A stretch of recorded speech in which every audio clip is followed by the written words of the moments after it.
Assalamualaikum warahmatullahi wabarakatuh. Perkenalkan, nama saya Anissa Holiza Salsabila dengan NIM 22202022177, kelas Akidah Akhlak H. Di sini saya akan memenuhi tugas mata kuliah Qiraatul Kutub dengan dosen pengampu Bapak Ibnu Rozali, SPDI MPD. Baiklah, langsung saja, yaitu pembahasannya yaitu Al-Qadar atau takdir. Ma'niyil qadar bil fathil qafi ilmullahi ta'ala bil makhluqati kulliha qabla khalqiha wa iyajadiha ma khalquhu subhanahu lil makhluqati kulliha bi'iradatihi wa qudratihi ala hasabi ilmihi lil imani bil qadari syartani. Awalahuma al-imanu bi anna mawlah ta'ala sabaqa fi ilmihi ma ya'malul ibadu min khairin wa syarrin qabla khalqihim wa kataba dzalika indahu. Tsanihuma al-imanu bi anna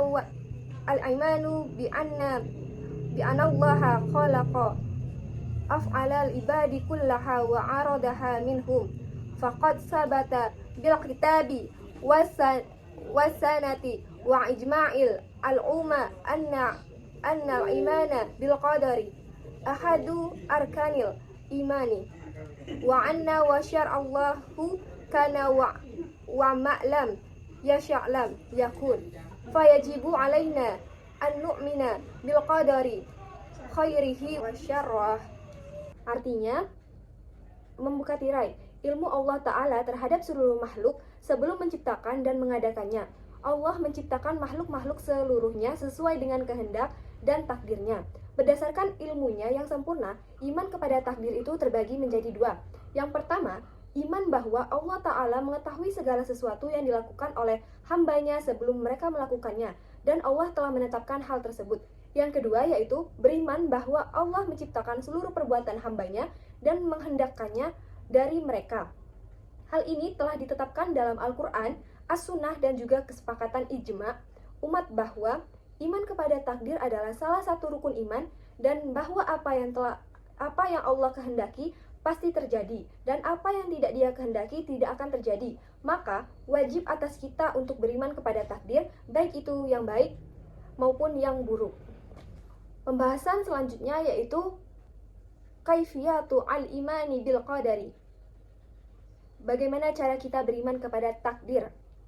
Bayyana an-nabiyyu sallallahu alaihi wasallam fi al-hidat al-hadihi kaifiyata al-imani bil qadari wa hiya an ya'lama al-'abdu anna ma asabahu lam yakun liyuhitu ahu wa ma akhaahu lam yakun liyuhibahu. Qala sallallahu alaihi wasallam, la yu'minu abdu hatta yu'mina bil qadari khairihi wa syarrihi hatta ya'lama anna ma asabahu lam yakun liyukhti ahu wa ma akhtahu ahu lam yakun liyusibah. Artinya, cara kita beriman kepada takdir.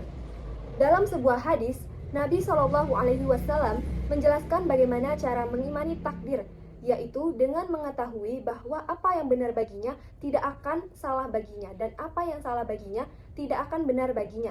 Nabi SAW bersabda, tidaklah seorang hamba mengimani takdir sampai dia mengimani takdir yang baik dan yang buruk, sampai dia mengetahui bahwa apa yang benar baginya tidak akan salah baginya, dan apa yang salah baginya tidak akan benar baginya. Selanjutnya yaitu kitabatu al-maqadir. Waqad kataba Allahu maqadira al-asya'i qabla an yakhluqa al-khalqa. Qala ta'ala ma'a as-saba min musibatin fi al-ardi wala fi anfusikum illa fi kitabin bil qabli an nabra'aha inna dzalika ala alahin yashirun. Yang artinya, Allah telah menetapkan ukuran segala sesuatu sebelum Dia menciptakan makhluk. Allah Ta'ala berfirman, Tidak ada sesuatu musibah pun yang menimpa di bumi dan tidak juga yang menimpa dirimu, kecuali telah tertulis dalam kitab Lauhul Mahfuz sebelum kami mewujudkannya. Sesungguhnya hal itu mudah bagi Allah. Quran Surat Al-Hadid ayat 22. Selanjutnya yaitu An Ubadah bin As-Samit radhiyallahu anhu qala Sami'tu Rasulullah sallallahu alaihi wasallam yaqulu inna awwala ma khalaqa Allahu al-qalama faqala lahu uktub qala wa ma aktub qala uktub maqadira kulli syai'in illa an taquma as-sa'a, yang artinya dari Ubadah bin As-Samit radhiyallahu anhu berkata, aku mendengar Rasulullah Shallallahu alaihi wasallam itu bersabda, sesungguhnya yang pertama kali Allah ciptakan adalah pena. Lalu Allah berfirman kepadanya, tulislah. Ia bertanya, apa yang harus kutulis? Beliau bersabda, tulislah takdir segala sesuatu hingga hari kiamat. Pembahasan selanjutnya yaitu fi as-sahih min Ba'tihi ibnu Umar radhiyallahu anhu qala Rasulullah sallallahu alaihi wasallam qaddara Allahu maqadira al-khalqi qabla an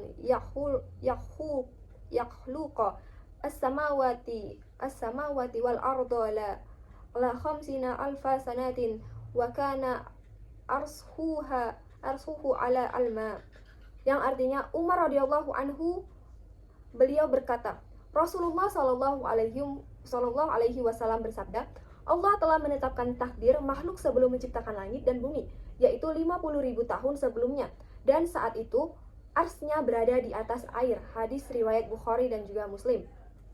Selanjutnya yaitu walazi alaihi ahlusuna minna ashabati wa at-tabi'ina lahum bi ihsanin anna Allah bi kulli syai'in alim wa annahu kataba ma kana wa ma yakanu illa qiyami as-sa'a wa annahu rabbu kulli syai'in wa khaliquhu wa malikuhu wa anna fa'ala al-ibadi ma'luqatun lillahi shadiratun an masyiatihi wa hiya af'alun lahum wa kasbun lahum bi ihtiyarihim falidha tarataba alaiha at-tawabu wa al-iqabu wa min madabihim annahum yarukuna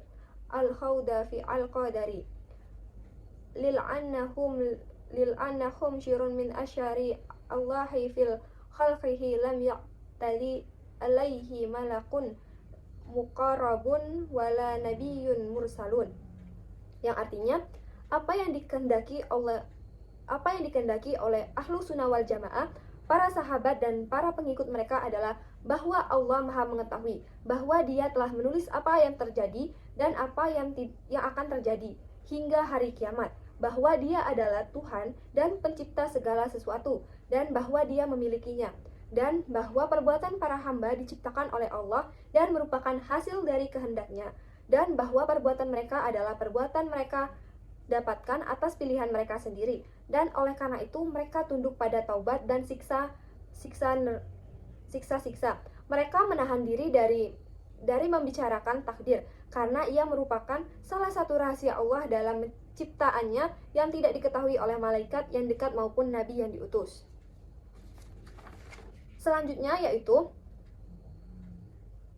walamma ja'a kufaru Quraisyim yuhasimuna Rasulullah sallallahu alaihi wasallam fi al-qadari anzalahu alaihi qawlahu ta'ala yauma yushabuna fi an-nari ala wujuhihim dhuqu massa saqar inna kulla syai'in khalaqnahu biqadar.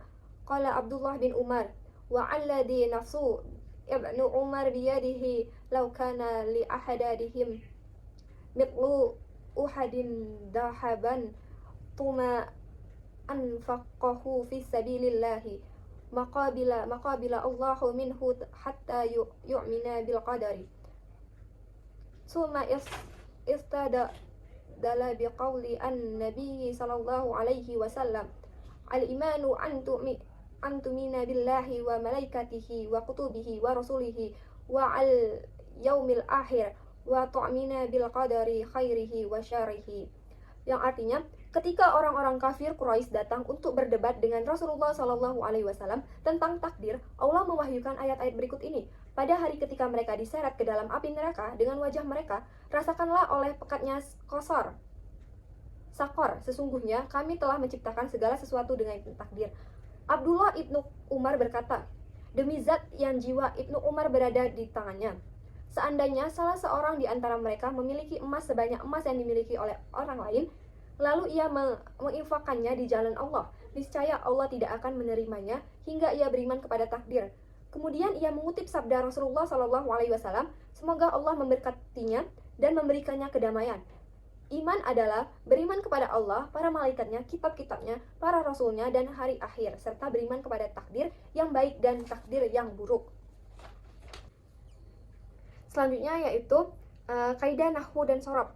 Jadi kaidah nahwu dan sorob adalah dua cabang ilmu bahasa Arab yang saling melengkapi. Definisi ilmu nahwu yaitu aturan dan fungsi kata dalam kalimat, termasuk harokat akhir kata i'rab, dan bagaimana kata-kata tersebut saling berhubungan. Fokusnya yaitu mengidentifikasi jabatan kata, perubahan harokat akhir kata, dan cara membentuk kalimat yang benar sesuai dengan kaidah. Contohnya yaitu setiap kata yang berfaedah adalah kalam, setiap fi'il terikat oleh waktu. Sedangkan definisi ilmu sorob yaitu perubahan bentuk kata dari bentuk aslinya, baik karena imbuhan, perubahan harokat, atau perubahan bentuk huruf. Fokusnya yaitu bagaimana kata-kata berubah bentuknya, termasuk perubahan yang disebabkan oleh amil, faktor yang mempengaruhi perubahan bentuk kata. Contohnya yaitu kata kalam, yang artinya kata, bisa berubah menjadi akalan, yang artinya kata-kata, atau kalim, kata-kata yang berbeda. Nah, jadi kaidah nahwu sorob itu hubungan antara nahwu dan sorob saling melengkapi dalam memahami bahasa Arab. Jadi nahwu ini memberikan pemahaman tentang fungsi kata dalam kalimat, sementara sorob ini memberikan pemahaman tentang perubahan bentuk kata. Contohnya yaitu contoh nahwu yaitu pada kata al-kutub, buku-buku. Dalam posisi maf'ul bihi, objek akan memiliki harokat akhir nashab fa. Sedangkan sorofnya, kata kutub, buku-buku, berasal dari kata dasar kitaba, menulis. Perubahan bentuknya tarshib, menunjukkan pluralisasi atau banyak. Baiklah, saya akan menjelaskan contoh dari isim. Yaitu yang pertama ada bil makhluqati, yang mana artinya dengan makhluk. Yang kedua, khalqiha, yang artinya penciptaan. Yang ketiga, bi iradatihi, yang artinya kehendak. Yang keempat, kulliha, yang artinya seluruhnya. Kemudian ada juga contoh dari fi'il. Yang pertama yaitu fi'il mahdi. Contoh katanya sabaqo, yang artinya lampau atau telah mendahului. Dan juga ada contoh ya'malu, yang artinya sekarang atau masa depan. Dan ada juga contoh dari huruf. Huruf ini ada terbagi menjadi dua, yaitu huruf jar dan juga huruf jams. Yang pertama huruf jar, kata depan seperti kata fi, berarti di atau pada. Sedangkan huruf jams atau kata lam, yang membuat fi'il mudhari menjadi majzum, digunakan untuk negasi dalam bentuk lampau. Mungkin itu saja pembahasan dari saya. Apabila saya ada salah kata atau kalimat, saya mohon maaf. Kepada Allah saya mohon ampun.